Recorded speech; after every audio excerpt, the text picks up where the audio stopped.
بسم اللہ الرحمن الرحیم۔ ناظرین محترم، طب اسلامی پہ اس سے پہلے ہمارے متعدد پروگرامات ہو چکے ہیں جن کو آپ نے سنا، اور ہم امید رکھتے ہیں کہ اس سے آپ کو فائدہ بھی ہوا ہوگا۔ ہمارے ساتھ آج ہمارے محترم مہمان حکیم عطاء اللہ، جو پاکستان کے ایک معروف شخصیت ہیں، موجود ہیں اور ان کی بڑی خدمات ہیں اس عنوان پہ۔ تو آج ہم ان کے ساتھ گفتگو کریں گے اور ہماری خواہش ہوگی کہ ہماری اس گفتگو کا فائدہ ہمارے ناظرین تک، ہمارے سامعین تک پہنچے۔ حکیم صاحب، ہم آپ کو اپنے پروگرام میں ایک بار پھر خوش آمدید کہتے ہیں۔ جزاک اللہ۔ حکیم صاحب، اس سے پہلے بہت سارے موضوعات پہ ہماری اور آپ کی گفتگو ہو چکی ہے۔ میں چاہوں گا کہ ہمارے ناظرین کو زیادہ سے زیادہ فائدہ ہو، تو آپ حکمت کے حوالے سے تھوڑا سا ہمیں گائیڈ لائن دیں کہ موجودہ دور کی اگر حکمت جو ہے، اس کو جو موجودہ دور کا میڈیکل کا سسٹم ہے اس کے ساتھ اگر اس کا موازنہ کیا جائے تو حکمت میں کیا فوائد ہیں اور جو ہمیں میڈیکل میں نہیں مل سکتے ہیں، اور حکمت میں ہمیں جو فوائد حاصل ہو سکتے ہیں، تاکہ ناظرین کو زیادہ سے زیادہ فائدہ ہو اور ایسی بات جو ناظرین کی سمجھ میں بھی آنے والی ہو۔ اعوذ باللہ من الشیطان الرجیم، بسم اللہ الرحمن الرحیم۔ لقد من اللہ علی المؤمنین اذ بعث فیہم رسولا من انفسہم یتلو علیہم ویزکیہم ویعلمہم الکتاب والحکمہ وان کانوا من قبل لفی ضلال مبین۔ صدق اللہ مولانا العظیم۔ میں ایک بار پھر وصال اردو کے سارے ساتھیوں کا شکریہ ادا کرتا ہوں کہ انہوں نے مجھے اسٹوڈیو میں دعوت دی طب کے موضوع پہ بات کرنے کی۔ تو آج طب جدید کہلاتی ہے انگریزی ادویات، اور یہ طب قدیم کے نام سے طب لقمانی ہے، طب یہ یونانی کے نام سے یہ موسوم ہے۔ یہ جو طب ہے، اس میں ہم بعض چیزوں پہ ریسرچ کی ہمیں کوئی ضرورت نہیں، جیسے شہد ہے، حبۃ السودا ہے، کالا دانا ہے۔ آپ نے حبۃ السودا اردو میں کیا کہیں گے اسے؟ کلونجی، ٹھیک ہے۔ تو یہ چیزیں جب آپ نے فرمائی کہ موت کے علاوہ اس میں ہر مرض میں شفا ہے، تو وہ ہمیں سوا تحقیق کے کھا لینی چاہیے۔ یہ تحقیق ہو گئی آپ کی ہوگی، نبی علیہ السلام نے جو فرما دیا تو اس میں تو شک نہ رہا جب آپ نے فرما دیا۔ تو اب بیمار ہو جائے کوئی، ہم کہتے ہیں لو جی اس کو نا دوائیوں ساتھ ساتھ اس کو نا ہر 4 گھنٹے بعد ایک شہد کا چمچ کھلایا کرو۔ شہد جو ہے حقیقت میں یہ دنیا کی ہائی اینٹی بائیوٹک دوائی ہے، ہائی اینٹی بائیوٹک۔ جیسے ڈاکٹری اصول میں کوئی بھی مرض ہے، آپ کو آنکھ میں درد ہے، ناک میں ہے، کان میں ہے، سر میں ہے، پیٹ میں ہے، کس جوڑ میں ہے، تو وہ ہائی اینٹی بائیوٹک دے دیں گے، ایک دفعہ اس کو دوائی سے وہ دب جائے گی۔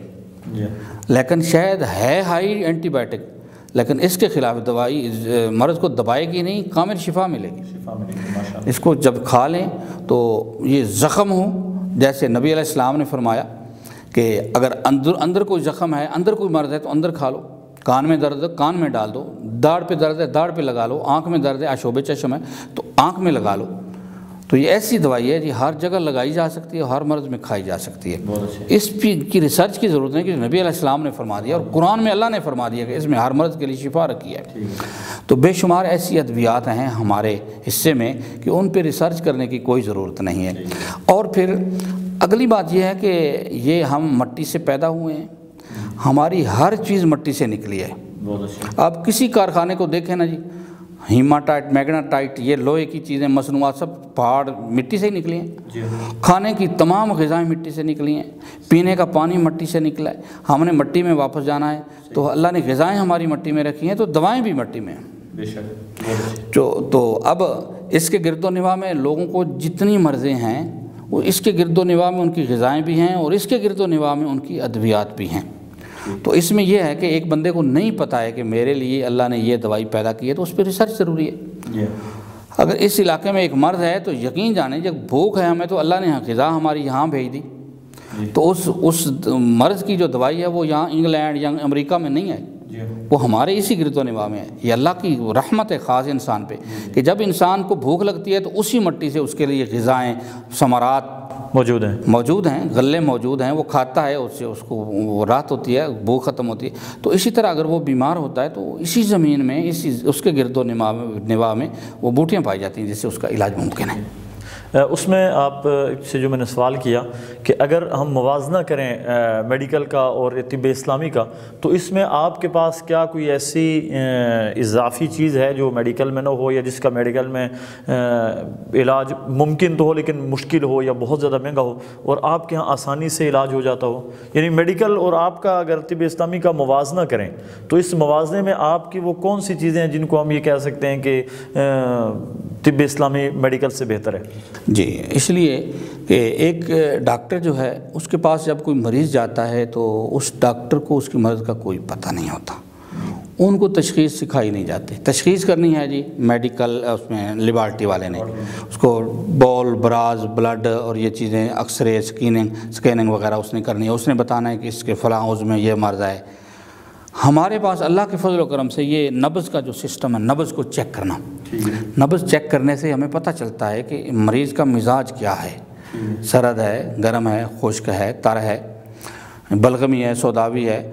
یہ 4 مزاج ہیں، سودا، بلغم اور صفرا اور خون، یہ 4 قسم۔ اور یہ مزاج ہیں، مزاج کون سا ہے، گرمی ہے، سردی ہے، خشکی، ایک تو ہم اس کی تشخیص کریں گے، کچھ اس سے پوچھیں گے، کچھ وہ بتائے گا، کچھ ہمیں مرض سے پتہ چلے گا، اس کی نبض سے پتہ چلے گا۔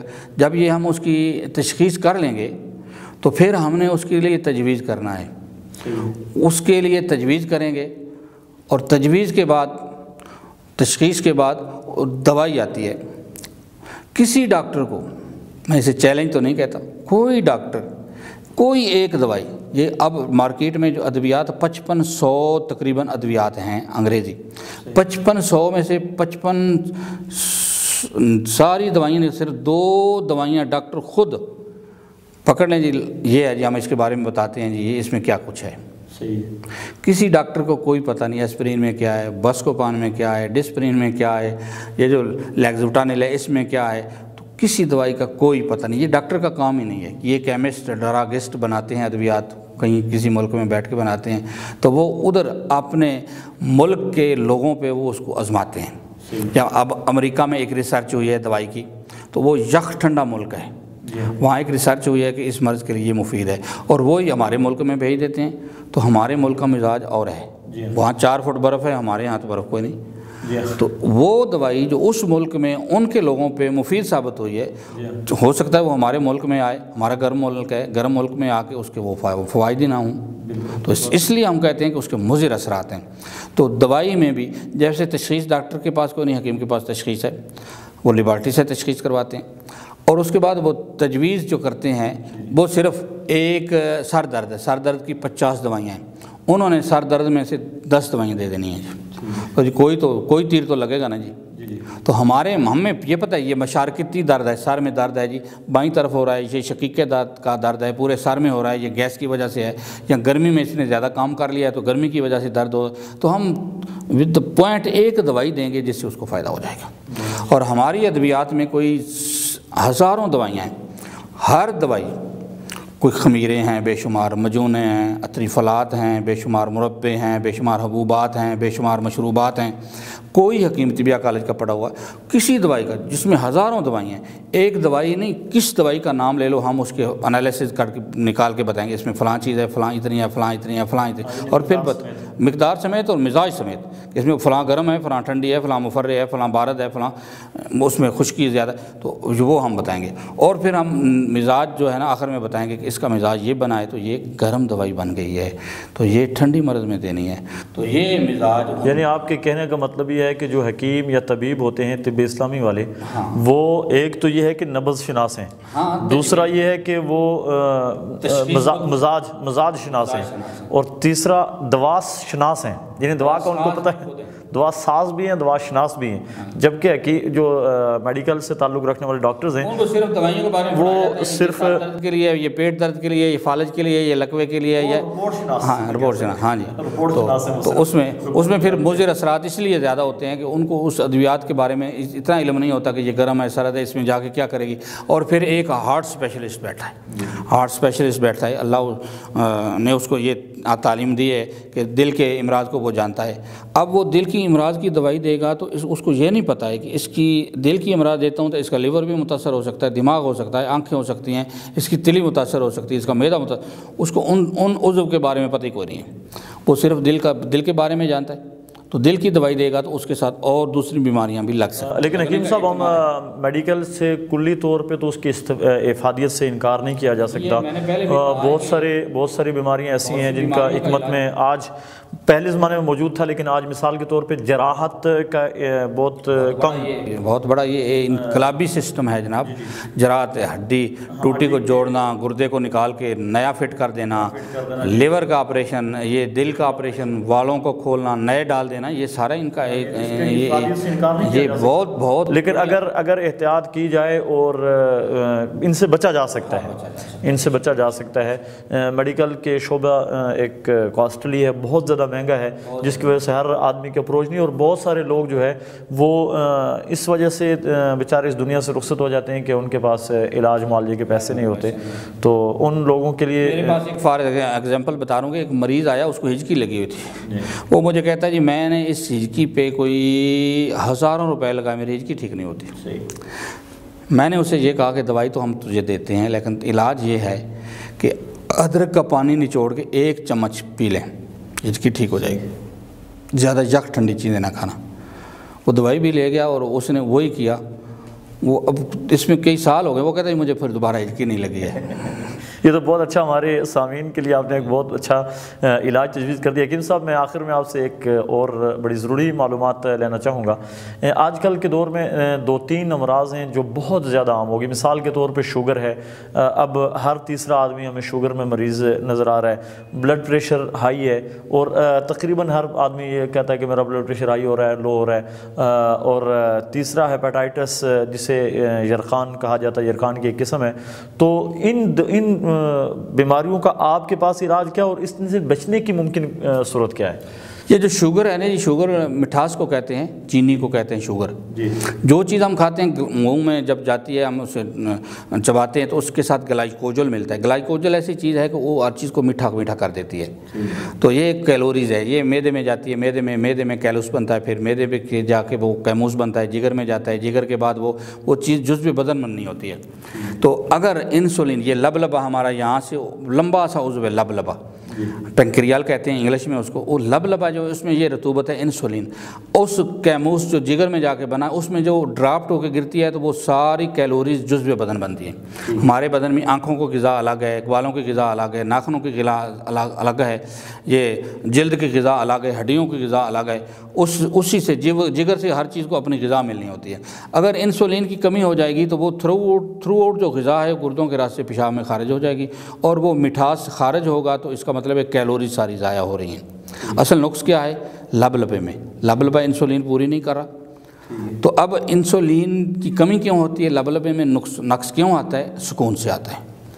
اب آپ دیکھیں کہ آپ چند سال پیچھے جائیں تو ہر آدمی چلنے والا، کام کرنے والا، اب ایسا دور آ گیا ہے کہ اب وہ بیٹھا ہے، کم سے کم جتنا بھی کوئی نچلے طبقے کا آدمی اس کے پاس بھی موٹر سائیکل ہے، پیدل چلنا مفقود ہو گیا۔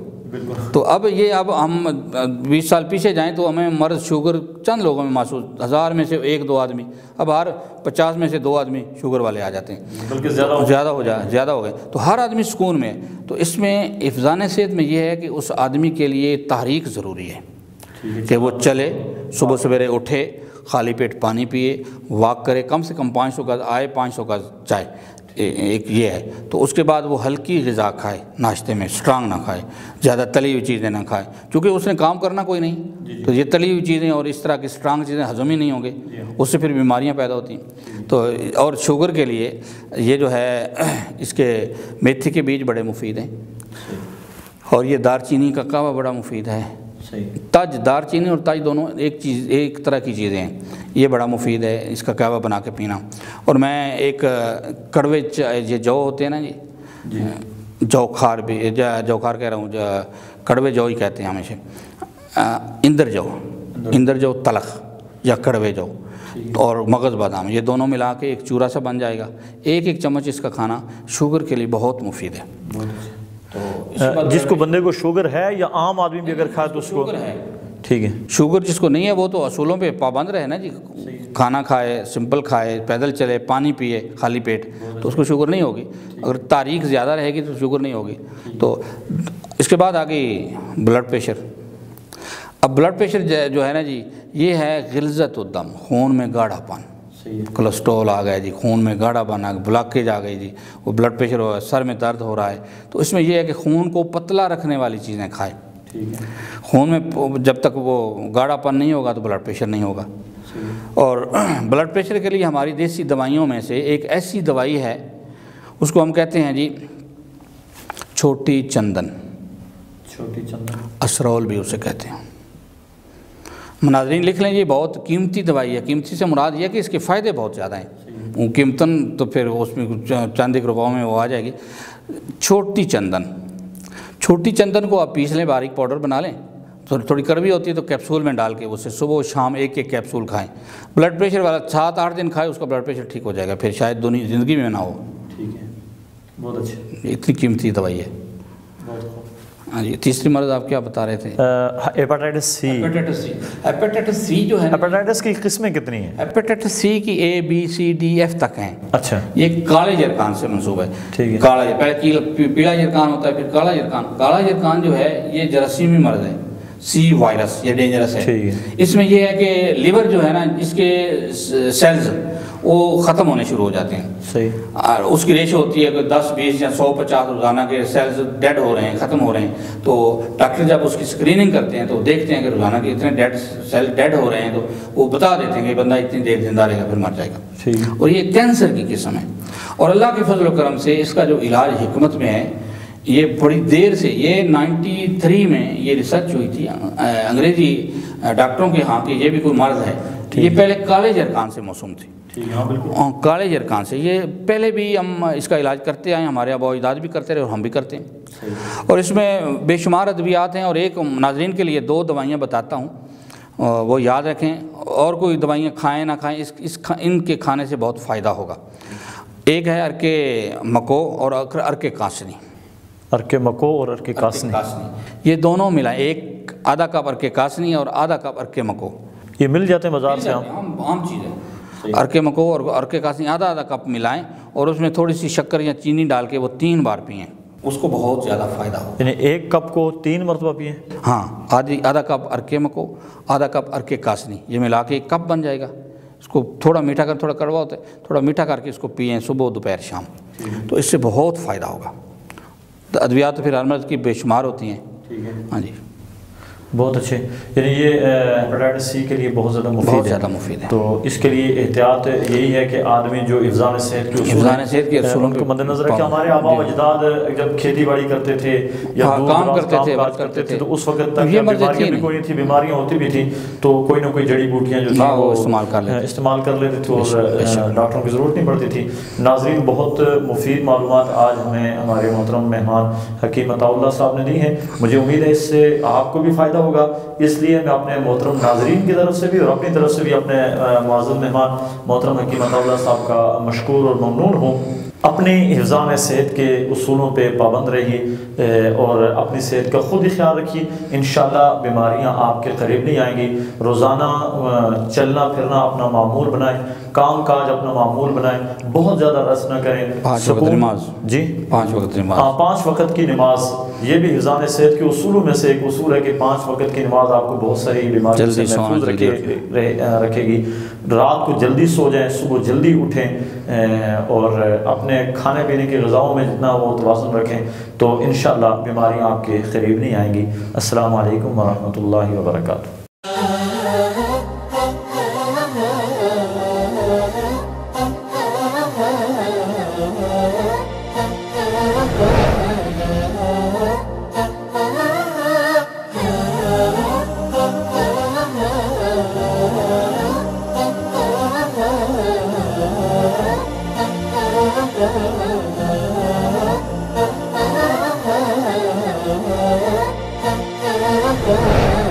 Oh